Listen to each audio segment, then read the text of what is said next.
I'm Rob Lucuria, Senior Editor at Gold Derby, alongside my colleague, Senior Editor Marcus James Dixon, and we're here with the one, the only Gillian Anderson. Gillian, first of all, congratulations on your Emmy nomination, your 6th of your career. How exciting. Thank you very much. I'm excited. Yes, very exciting.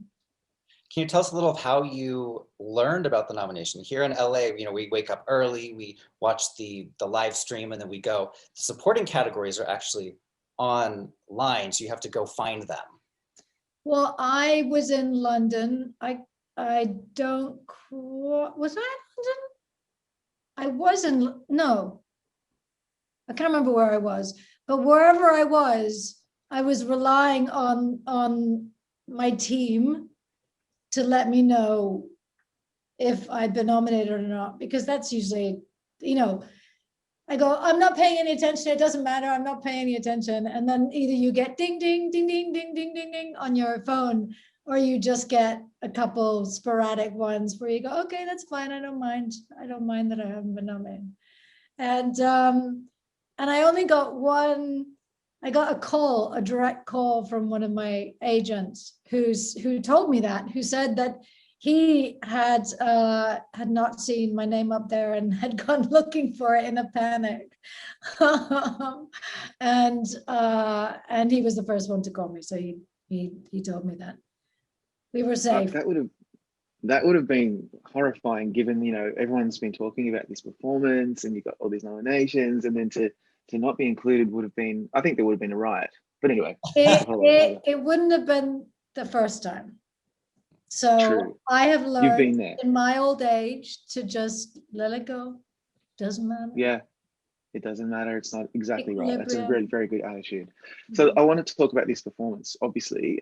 So, as you know, when you're recreating, embodying an iconic real life person like Margaret Thatcher, it's important to sound and look authentic. Because of our preconceived expectations. So I'm sure this is something that occurred to you straight away when you got the role.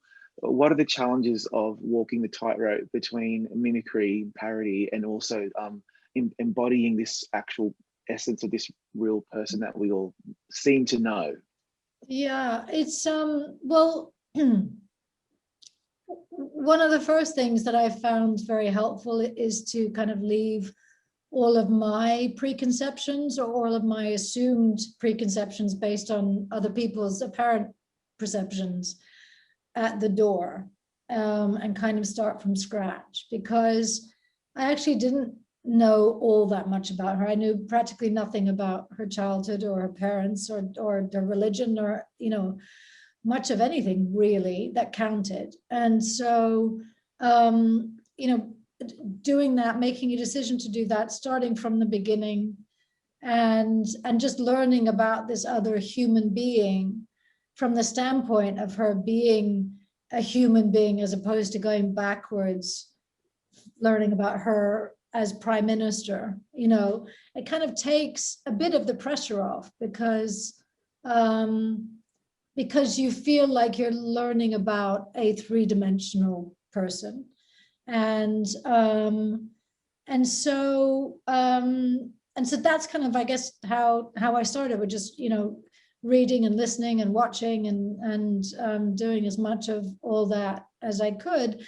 And then, with a show like The Crown, you have access to an incredible array of researchers at, your disposal. And so they were already sending me stuff, and I could ask them for anything. I could ask them, send me a list of her relationship with all of the cabinet members that are in her, are in this particular time as opposed to this particular time, and what were the, all that kind of stuff. I could ask for that. I could also ask for obscure clips of things that actually were verbatim in the show that it was difficult to find. There were a few things. There was one joke that she tells when she's canvassing, when she's going, when she's at the polls, actually, and she tells a joke about, I don't remember the line exactly, but about the house being thatched. And that was a real joke that she told. And And I knew that I'd seen footage at some point, but it was really difficult for this girl, Victoria Stable, to find, and she found it. And it was like Christmas. It was extraordinary that she was able, and there was a particular, Thatcher was so confident in her sense of humor in that, and so coquettish and playful. And it was quite a unique view into also how enthralled her audience was around her, which you see in many variations throughout her life. I mean, she had people eating out of her hands, particularly men. And so it was just those little things made a huge difference in terms of piecing this person together. Did I answer your question? Sorry, I kind of went. Definitely did. You definitely did. Men eating out of her hands. Early in the season, there's a moment where Thatcher is meeting with the Queen, and she kind of balks at the question of whether she'll have women on her cabinet. And then later we see a scene of her cooking food for her all-male cabinet.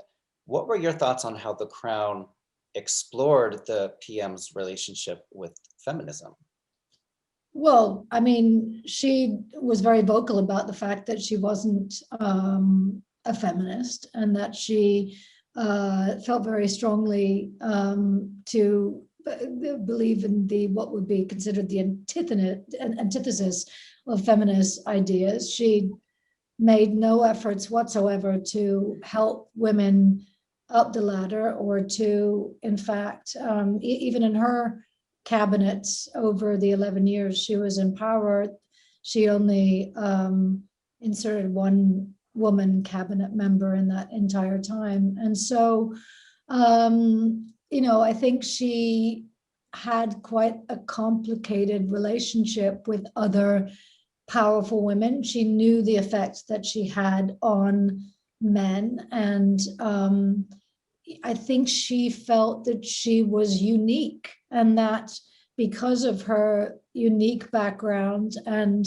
her unique brain, that she could be the kind of powerful force that she was, but that maybe other women wouldn't be able to live up to what her standards would be, and that it was best that they continue to focus. And if they want to work, they can, but they need to keep their focus also on the home front, because that's equally important. And so I think that from my understanding, it was quite an accurate portrayal of the degree to which she showed while she was in office she related or didn't relate to other women. She was fine having, women secretaries and women underneath her, but I don't believe she felt that she ever found another woman in her sphere that would come close to being able to be in anything like the position that she was in, let alone be in her cabinet. Recreating this iconic figure, I could imagine there would have been some pressure to get it right from everybody on the cast and on the crew, and of course yourself. Kate Hall, the head of the makeup and hair department, told me that I was expecting her to tell me all about the prosthetics and all this different stuff she used to create. And she said, no, the makeup was a really light touch. This was all Gillian with just this great wig. That really surprised me, because that means a lot of the pressure rests on your shoulders. And I'm just wondering, did that really occur to you when you embarked on this journey to play her? And also, what was going through your head to really get into that mindset to play her properly? Well, I knew I didn't want to go for prosthetics outright. I had imagined that because her teeth were a thing, that they weren't quite as big a thing as I'm just about to do Eleanor Roosevelt, and her teeth were very much a part of her face. They weren't quite like that with Thatcher, but she was quite, she had quite an overbite. And So we'd initially made up some prosthetic teeth to try out in different forms, and any version, even when we, started extreme and then cut them back and cut them back and cut them back, they never felt right for Thatcher. And so at the end of the day, it was a matter of trying to figure out how to, hold my face more like her than my resting face. And so, and I guess that wasn't too hard to find after I'd already started to work on her voice.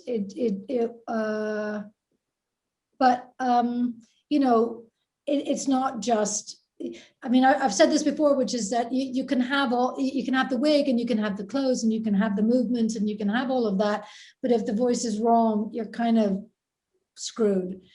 So the voice is tantamount, but at the same time, it's the voice and it's the wig and it's the costume and it's the movement, and trying to get all of those working simultaneously, which is a little bit like, patting your and rubbing your, at the end of the day, was what was important to do. And again, they provided the most amazing researchers and experts on both voice and movement to help put that all together. Yeah, just by way of follow-up, actually, Marcus, sorry. With the voice, that deep, raspy voice and the way she speaks was quite recognizable, but it wasn't just the sound of it, it was also the cadence and her poise and stillness in her demeanor. And I just wonder, to me, it's looked really exhausting because you change your whole frame and your face and your voice and everything's changed. Did you feel that way, that it was a really physically demanding role to play? Yeah, no, not really. I feel like I've had more physically demanding roles, because there's something about the fact that her voice also was quite breathy, that even though it was low and it sits somewhere in the throat, there's a lot of breath coming through it at the same time. So I don't feel like I was really, sometimes an actor can get into trouble when you spend too much time in your throat because you wear your vocal cords down, and for whatever reason, the voice that I found, and I don't necessarily even think that this was premeditated, was not a challenge on my throat at all. So it didn't feel exhausting in that way. And nor did the holding of the head or the jutting. I mean, I think it did.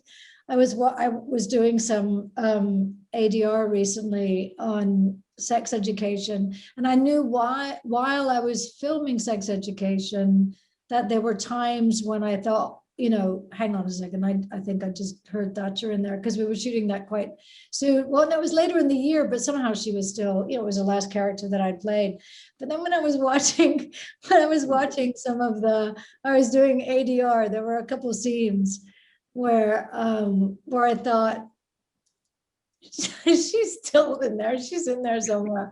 Just the way I was holding my face or how I licked my lips or something at one point, I thought, oh man, I didn't work hard enough to get rid of her before I jumped into Jean. It was a completely different character, but still, my resting face was still a little bit Thatch. She's with you forever. At Gold Derby, we're huge awards nerds, and this award season was like no other. I mean, the Golden Globes, SAG, Critics' Choice, it was all virtual. So I'm curious, as somebody who took home a few awards this season, what was it like giving your acceptance speech to a screen and not having your friends and family around you? It was so bizarre. It was so weird. I mean, for the Globes, ostensibly I was alone in a hotel room, except there was a technician, somebody that I didn't know at all, a stranger sitting in the room with me for the whole thing, just in case, because we'd had some technical issues and we were worried that if they actually happened during the thing that I'd be in real, I'd be in trouble. And so, at the same time that I was trying to be all, casual, and here I am, there was this guy in a mask over in the corner watching all of my reactions and everything. It was quite self-conscious. And then, on the one hand, it was amazing. And I got a lot of phone calls and texts from people around the world that I love. But then there's a certain point where you hang up and it's like 4 o'clock in the morning and the technician's gone home. I mean, hopefully, and I promise. And I'm alone, and I'd pre-ordered, I was too nervous to eat beforehand. So I'd pre-ordered some sushi. And I knew that I had to go to sleep. I had to film the next day. But I was so determined to celebrate in some way that I ended up eating sushi for breakfast at like 4:30 in the morning, and then going to sleep at whatever 5 and waking up with a sushi hangover, which was not the wisest thing. I don't think I'll do that again. But so it was, I wouldn't want to repeat that. I mean, I'm very glad that there's a possibility that people will be able to be in the same room, maybe, hopefully. Oh, yeah. I'm hoping everyone will go up if they want to. You think that's going to be down to us? Mm-hmm. Maybe like the Oscars. I think so. Right. Because there were some people that wanted to go to the Oscars that weren't allowed in. Yeah.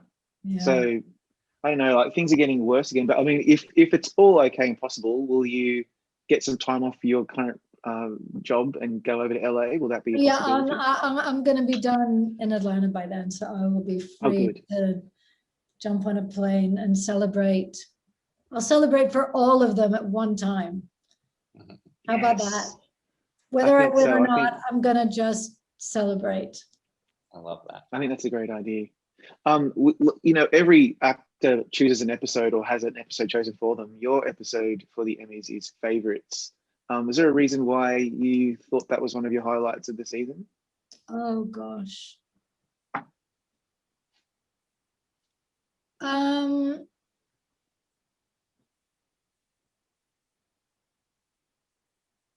I think there's a good range in that episode of all aspects, or a good chunk of aspects of Thatcher.